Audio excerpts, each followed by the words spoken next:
le gang Shangri-La a transformé l'Algérie en un pays sinistré en raison du grand nombre de files d'attente, et l'argent du peuple est dépensé pour acheter les dettes des pays microscopiques.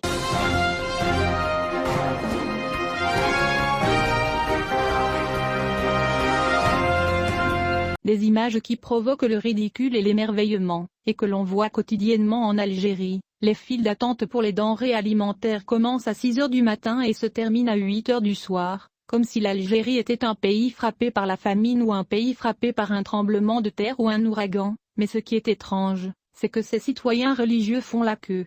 Si vous leur demandez où sont les richesses de l'Algérie, et où sont l'argent du gaz, du pétrole et de l'or, ils ne peuvent ni répondre, ni discuter de la question de savoir où les généraux dépensent l'argent du peuple algérien, les pays avec l'argent des pauvres et des affamés.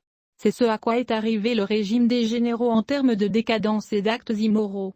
Ils affament le peuple algérien et rachètent les dettes des pays microscopiques et pauvres.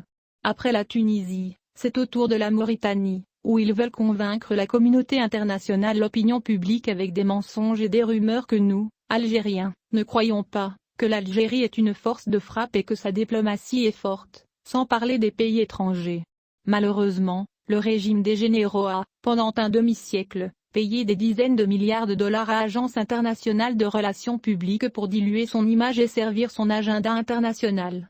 Le résultat final est la famine du peuple algérien, des scandales d'infrastructures, la révélation de la vérité et l'échec des campagnes de désinformation, d'obscurcissement, de distorsion et de propagande.